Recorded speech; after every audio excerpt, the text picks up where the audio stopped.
मैंने अपनी अक्सर वीडियो में आप लोगों को ये समझाया है कि संविधान और संविधान निर्माता के प्रति कोई अपशब्द का प्रयोग ना किया करें, क्योंकि जब आप लोग इस तरह की हरकत करते हैं और दलित समाज का रोष चरम सीमा पर आता है, फिर आपके ऊपर SC/ST एक्ट लगता है, आपकी जमानतें जब्त हो जाती हैं।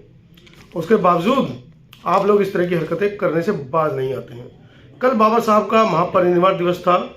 लखनऊ के अंदर एक शिक्षक बच्चों को बता रहा है कि बाबा साहब ने संविधान लिखकर, मतलब उसने जो शब्दों का प्रयोग किया, उन शब्दों को मैं आपके सामने बता भी नहीं सकता कि उसने बाबा साहब के लिए किन शब्दों का प्रयोग किया। और उन शब्दों का प्रयोग करते हुए वो ये कहता है कि बाबा साहब ने इस देश का माहौल खराब कर दिया, इस देश को झगड़े का देश बना दिया संविधान लिखकर।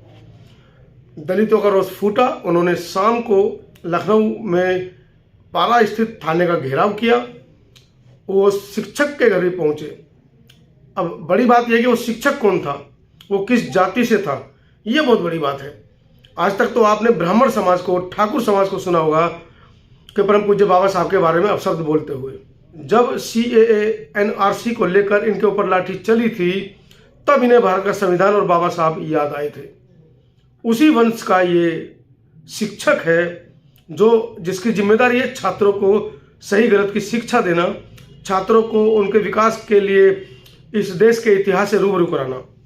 जी हाँ, मैं बात कर रहा हूँ शिक्षक की। मुस्लिम समाज से आने वाले इस शिक्षक, जिसका नाम अजहर है बताया जा रहा है। आइए दिखाता हूँ। जब दलित समाज का रोष सड़कों पर आया, उन्होंने थाने का घेराव किया, उस शिक्षक के घर का भी घेराव किया। ये खास खबर समता आवाज TV पर आपके लिए लखनऊ से। कहना चाहूँगा कि इस वीडियो को ज़्यादा शेयर करें। हम इस समय पारा थाना लखनऊ में हैं। एक यही स्कॉलर अकेडमी चलती है बुद्धेश्वर में। यहाँ पे एक मुस्लिम समुदाय का व्यक्ति है जिसका नाम अजहर है। वो उस अकेडमी का अध्यापक है। उसने बाबा साहब के आज परिनिर्वाण दिवस पर उसने बाबा साहब के ऊपर अभद्र टिप्पणी की। और इतना ही नहीं, उसने एक जाति हिंसा भड़काने का काम किया है।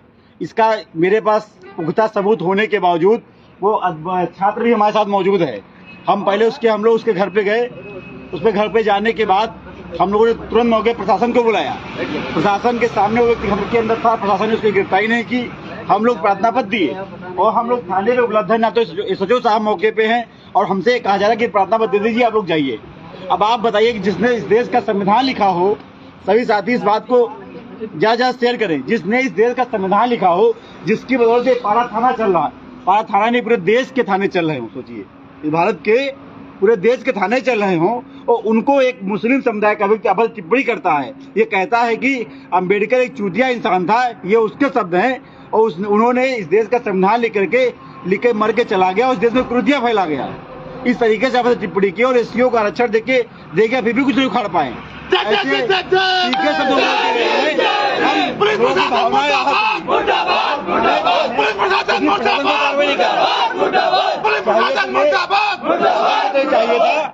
प्रशासन को चाहिए था कि हम लोगों ने जब सबूत दे रहे हैं, हम लोग प्रार्थना पत्र दे रहे हैं, तब उनको तुरंत मुकदमा लिखना चाहिए। जबकि नियम ही कहता है इतना संज्ञेय अपराध में कार्रवाई नहीं करेंगे। BNS की धारा कहती है कि कोई संज्ञेय कृत्य होता है तो तत्काल FIR लॉन्च की जाएगी। लेकिन प्रशासन यहाँ नहीं कर रहा है। उसका भाई एक आर्मी में है, वो फोन पे प्रशासन से सेटलमेंट की बात कर रहा है। मैंने स्वयं अपने कानून सुना है, वो सेटलमेंट की बात कर रहा है और प्रशासन को यहाँ मुकदमा लिखने में उसको आफत आ रही है। हमारे सभी साथी इस वीडियो को शेयर करें। और मैं कहूँगा यदि प्रशासन अभी इसमें मुकदमा नहीं पंजीकृत करता है तो आज देखिए संख्या देखिए हम लोग 15 से 20 लोग की है। लेकिन आज सभी लोग पारा थाने पहुंचिए। ये किसी व्यक्ति विशेष का मामला नहीं है।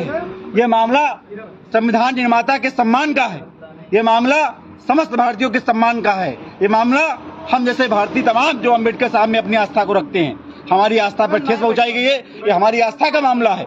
इसलिए सभी हमारे साथी कल सुबह 10 बजे पारा थाना पहुंचे और इस जो दोषी व्यक्ति है, इसने बाबा साहब के विरुद्ध अभद्र टिप्पणी की है, इसके खिलाफ तत्काल कार्रवाई करवाए। नहीं तो ऐसे लोगों का मनोबल बढ़ता जाएगा और समाज में एक हिंसात्मक घटना हो सकती है। ये आज का नहीं है। आए दिन कभी भलिया में अम्बेडकर प्रतिमा तोड़ दी जाती है, कभी दोनों में तोड़ दी जाती है, प्रतिमा तोड़ी जाती है और कोई व्यक्ति आकर के बाबा साहब पर टिप्पणी कर देगा। प्रशासन इस बात को सुने। और मैं अपने जो उच्च अधिकारी हमारे हैं लखनऊ के कमिश्नर साहब, मैं सभी से कहूंगा कि आप इस पर तत्काल कार्रवाई कराइए। जिससे लोगों की भावना पे जो ठेस पहुंची है उनको कुछ राहत मिले और इस दोषी व्यक्ति को सजा मिले। बहुत धन्यवाद।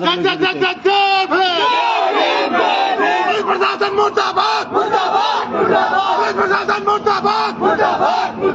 जब तक सूरज चांद रहेगा, जब तक सूरज चांद रहेगा। बुलाइए, अभी 20 लोग हैं, 20,000 लोग आ जाएंगे अभी का अभी। सर को बुलाइए कि सर आए मौके पर। हम लोगों से बतावा कि चलो हम लोग देखिए संविधान को मानने वाले हैं, ना ही मैंने वहाँ पे कोई अवज्ञता की, ना मैंने यहाँ पे अवज्ञता की। जब आप हमारी सुनवाई नहीं करेंगे सर, मजबूरन मुझे ऐसा करना पड़ेगा। सुबह का मैटर है सर, सुबह से शाम हो गई है। आप सर को बुलाइए, आप सर को बुलाइए मौके पर। मेरे पास आई थी, ठीक है, तो नहीं भिजवाया हूँ, तुरंत भिजवाया। जैसे मामला सुना तो तुरंत ही भिजवा दिया। आप ये मुझे बताइए, जब मौके पर वो व्यक्ति था, आपके हिसाब से आप मुझे बताइए, जब मौके पर जिस व्यक्ति ने कहा, मैं आपको वीडियो दिखा रहा हूँ, वो कबूल कर रहा है कि मैंने ऐसा कहा, मैं माफी चाहता हूँ, तो सर आप बताइए उसको गिरफ्तार कितना देरी करना चाहिए, कानून क्या कहता है? हम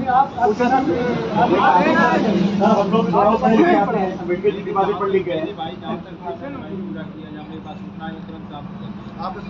ना तो आप क्राइम कर रहे हैं, ना तो नागरिक कर रहे हैं, ना तो आप हैं, चलेगा क्या सर?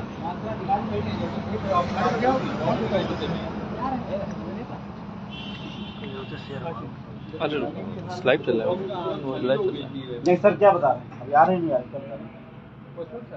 हाँ छोटे साहब, पुलिस प्रशासन मुर्दाबाद, मुर्दाबाद।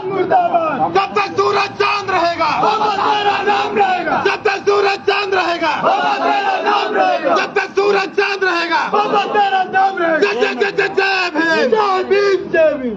अगर कोई व्यक्ति मुझे गाली देता, सहन कर सकते थे, आप समझिए बात, किसी व्यक्ति को गाली देता समझ सकते थे, माफ कर सकते थे, लेकिन उसने उस महान शख्सियत को गाली दी, उससे वजह पड़ेगी जिसकी वजह से पूरा देश चल रहा है। इसलिए इस पे ना तो कोई याचना, ना कोई क्षमा, सिर्फ कार्रवाई। जी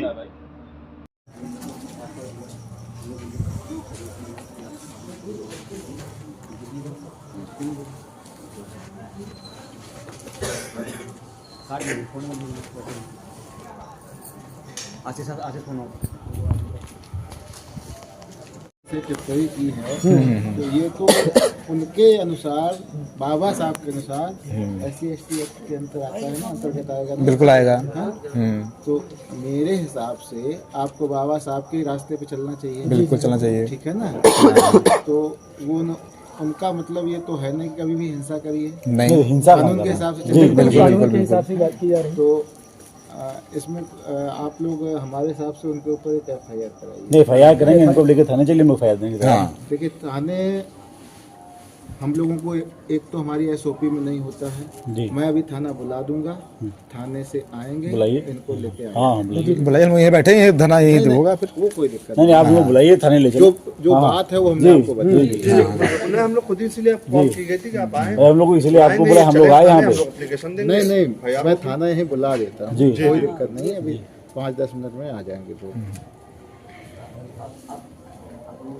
मेरा मतलब ये है किसी तरीके का वो नहीं बिल्कुल नहीं। हम लोग संविधानिक तरीके से अपनी बात कर देंगे। संविधान को मानने वाले लोग हम लोग हैं, कोई हिंसात्मक बात नहीं होगी, संवैधानिक तरीके से बात होगी। इन्होंने अपराध किया है, नहीं गलत कहा है ना, हम लोग भावनाएं आहत हुई भाई, आप इस तरीके से हमारे मसीहा को बोलेंगे। कोई भी भारतवासी होगा उसकी संविधान आहत तो हुई है। इस पूरे मामले पर हमने Simon dreams infra private limited के CMD MP आजाद साहब से भी उनकी राय जानने की कोशिश की। तो आइए देखते हैं इस पूरे मामले पर उन्होंने क्या बताया। बहुत बहुत धन्यवाद समतावाद TV सभी दर्शकों को। और बहुत ही अति निंदनीय घटना जो हुई है, और वो तो एक शिक्षक हैं मास्टर साहब, जो अजहर जी की बात हुई है, स्कूल में शिक्षा देने वाले व्यक्ति जब ऐसी हरकतें करने लगें तो उनकी कोई जाति नहीं होती है, वो एक अपराधी होते हैं और वो अपराधी हैं। हम उनको किसी जाति से नहीं जोड़ सकते हैं, क्योंकि जो गलत कार्य करता है वो अपराधी है और उसको कानून से सजा देगा। और परम पूज्य बाबा साहब ने जो संविधान बनाया है वही संविधान इनको सजा देगा। और उन्होंने अभद्र इतनी टिप्पणियां की हैं, इतना गलत बोला है, तो मुझे तो नहीं लगता है कि वो किसी जात विशेष से उनको न जोड़ा जाए, बल्कि वो अम्बेडकर बात विचारधारा के विपरीत यानी आरएसएस के वंशज हो सकते हैं वो, क्योंकि ऐसी भाषा सिर्फ आरएसएस के लोग, सामंती व्यवस्था के लोग जो वर्ण व्यवस्था को लागू करना चाहते वो सिर्फ बोलते हैं। परम पूज्य बाबा साहब ने तो समता मूलक समाज की स्थापना की, सबको बराबर हक अधिकार दिया, चाहे महिला हो, चाहे बुजुर्ग हो, चाहे बच्चा हो, चाहे वो प्राणी कोई भी हो, यहाँ तक कि यहाँ देश के जानवरों को भी हक अधिकार देने का काम किया है। उनकी भी जान की कीमत बताई गई संविधान में है, तो उनके लिए इतना गंदा बोल सकते हैं, तो वो हो सकता है कि मानसिक विक्षिप्त व्यक्ति हो, ये भी हो सकता है कि उनको जानकारी नहीं है बाबा साहब, उन्होंने कभी संविधान को पढ़ा ही नहीं, बाबा साहब को जाना ही नहीं, और अगर जानते तो ऐसी गंदी हरकत कभी नहीं करते। धन्यवाद।